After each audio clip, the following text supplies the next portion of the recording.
और स्पीड में चलते हैं रात में, खास करके जिस तरीके से नियमों की धज्जियां उड़ा दी जाती हैं, यातायात नियमों का पालन नहीं किया जाता है, इनको पालना करवाना बेहद ज़रूरी है। तभी धरातल पर ऐसी तस्वीरें दोबारा हमें सामने नज़र नहीं आएंगी। और दूसरी तरफ किरोड़ी लाल मीणा ने भी कहा कि जो परिवार है उनके प्रति हमारी संवेदनाएं बनी हुई हैं और उन्होंने कहा है कि ढांढस भी बंधाया गया है उनके जरिए परिवार को। और इसके साथ ही उन्होंने जिस तरीके से इलाज किया जा रहा है डॉक्टर्स के जरिए मरीजों का, उसकी भी वो सराहना करते वहां पर नजर आए। उन्होंने कहा कि जिस तरीके से डॉक्टर्स ने तत्परता दिखाई है वो सराहनीय है।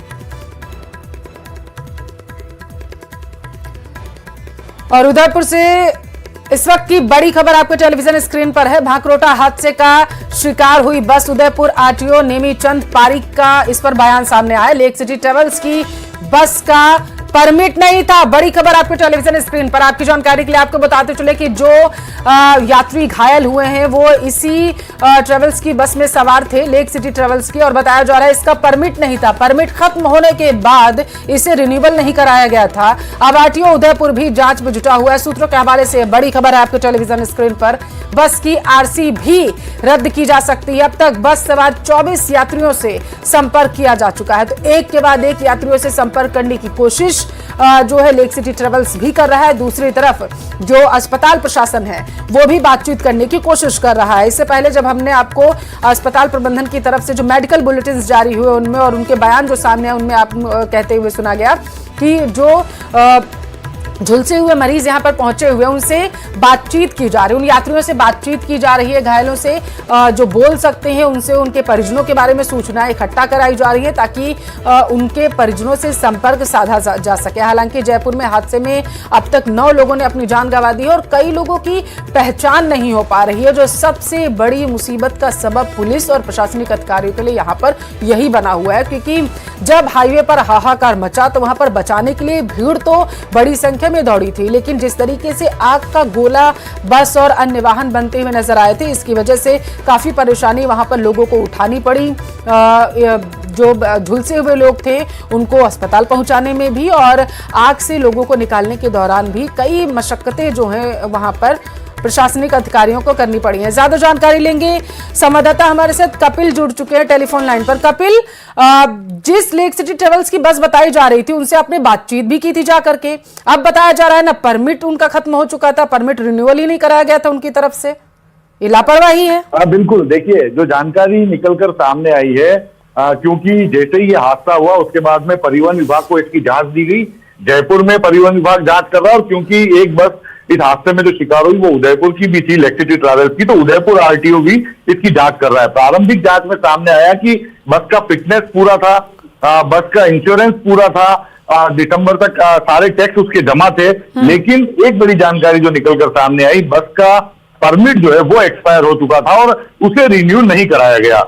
तो ये बड़ी जानकारी निकलकर सामने आई है। बिना रिन्यूअल परमिट के रिन्यूअल कराए ये बस गई थी और इस मामले को उदयपुर आरटीओ भी बेहद गंभीरता से ले रहा है और गंभीरता से लेने के साथ ही आरटीओ ने जांच भी शुरू कर दी है। जैसे ही इस हादसे की जानकारी मिली थी, बस का जो बस संचालक जो है, जो कि इस ट्रैवल्स का मालिक है, उसे आरटीओ ने अपने ऑफिस में तलब कर लिया था और एक पूरी लिस्ट यात्रियों की मंगा ली थी।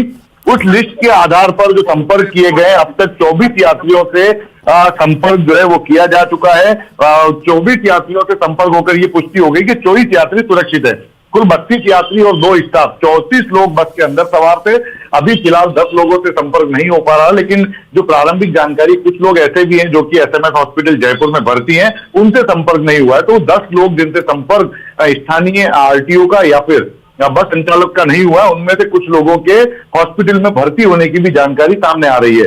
एक और जानकारी जो कि बस का जो खलासी था कालू नाम का, उसके बारे में अभी तक कोई जानकारी नहीं मिली है। वो व्यक्ति कहाँ है इसके बारे में जानकारी नहीं है, जबकि बस का चालक शाहिद जो है वो गंभीर अवस्था में एसएमएस हॉस्पिटल में अभी भी उपचाररत है। तो बड़ी जानकारी यही निकलकर सामने आ रही है कि जो परमिट है वो एक्सपायर हो चुका था और उसका रिन्यू नहीं किया गया। इस मामले को उदयपुर आरटीओ ने बेहद गंभीरता से लिया और उस पर अब अग्रिम जांच जो है वो शुरू कर दी है। तो कार्रवाई के तौर पर क्या आरसी रद्द की जा सकती है? ये बताया जा रहा है। बिल्कुल, देखिए हाँ। जो इस पर जो कार्रवाई बनती है, फिलहाल ये जांच का इशू है जिस पर जांच जो है आगे बढ़ाई जा रही है। और यदि जांच में इस बात की और अधिक पुष्टि होती है, जांच में यदि ये जो है वो इसकी जो कानून है उसका उल्लंघन करता हुआ पाया जाता है, उसके बाद में ये कार्रवाई के रूप में जो बस है उसकी आरसी को रद्द करने की कार्रवाई भी आरटीओ विभाग कर सकता है। फिलहाल जांच की जा रही है, लेकिन प्रारंभिक तौर पर जो बड़ी जानकारी निकलकर सामने आ रही है, जो बस 34 लोगों को लेकर उदयपुर से जयपुर गई थी, उस बस का परमिट नहीं था और बिना परमिट रिन्यूअल कराए वो बस चलाई जा रही थी। और अब जब आरटीओ इसकी जांच कर रहा है, तो जांच के दौरान इस बात के सामने आते ही बेहद गंभीरता से पूरे मामले को लिया जा रहा है। ये लेक सिटी ट्रेवल्स की तरफ से जो 34 यात्रियों की लिस्ट निकलकर सामने आई है, क्या अधिकारियों को उपलब्ध करा दी गई है? जी बिल्कुल, जैसे ही हादसा घटित हुआ, ये जानकारी सामने आई कि बस उदयपुर से है, ऐसे में तुरंत उदयपुर आरटीओ ने लेक सिटी ट्रैवल्स के जो मालिक हैं उन्हें अपने ऑफिस में तलब किया। लिस्ट के साथ में वो लिस्ट लेकर आए और यहीं से सभी यात्रियों से संपर्क भी किया गया, जिसमें 34 यात्रियों से संपर्क होने की बात अब तक सामने आई है। जी, आप नजर बनाए रखना कपिल, क्योंकि ये बेहद ही महत्वपूर्ण जानकारी है। आगे आपसे जानकारी लेते रहेंगे। तो बताया जा रहा है कि लेक सिटी ट्रेवल्स की तरफ से ये बड़ी लापरवाही यहाँ पर निकलकर सामने आई थी, क्योंकि परमिट जो था वो खत्म हो गया था और उसके बाद उसे रिन्यू नहीं कराया गया था, रिन्यूअल नहीं कराया गया था। और इसकी वजह से अब बताया जा रहा है कि कार्रवाई जो है वो हो सकती है, आरसी रद्द की जा सकती है। 24 यात्रियों से संपर्क जो है वो करने की कोशिश कर ली गई है और बाकियों की पहचान लगातार जारी है। कपिल, जो आप बता रहे थे खलासी जो था उसका नाम कालू था, उसकी पहचान हो पाई? कहाँ का निवासी था, क्या था, पूरी जानकारी निकल पाई?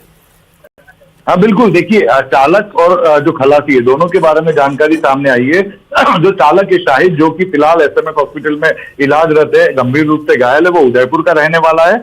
और जो कालू, जो कि खलासी जिसके बारे में जानकारी नहीं मिल पा रही है, वो चित्तौड़गढ़ का रहने वाला है। ये जानकारी अभी तक निकलकर सामने आई है।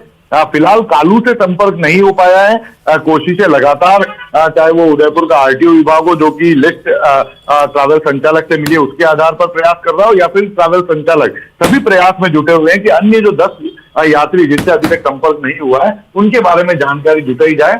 और ये प्रयास जो है लगातार किए जा रहे हैं। जी, बहुत शुक्रिया आपका जानकारी पहुंचाने के लिए कपिल। और अब सीधे रुक करेंगे एसएमएस हॉस्पिटल का, जहां से हमारे संवाददाता सौरभ हमारे साथ लगातार बने हुए हैं। सौरभ, अभी की क्या अपडेट मिल पा रही है, क्योंकि कुछ यात्रियों की पहचान हो चुकी है, तो क्या उनके परिजनों से संपर्क भी अब साधा जा रहा है? जी बिल्कुल, परिजनों से संपर्क जो है वो साधा जा रहा है और कुछ परिजनों से संपर्क जो है वो हो चुका है। ये जानकारी जो है वो मिली है और उनके लिए यहाँ पर जिस प्रकार से मंत्री राज्यवर्धन सिंह राठौड़ ने बताया कि जो सामाजिक संस्थाएं हैं वो उनका केयर जो है वो कर रही है, उनसे संपर्क में है। और उनको चूंकि वार्ड में किसी भी परिजन को जाना अलाउ नहीं है, इसलिए आज से जो संस्थाएं वो उनको कह सकते हैं कि उनको मैनेज जो है वो कर रही हैं, उनसे बातचीत कर रही हैं उनको, क्योंकि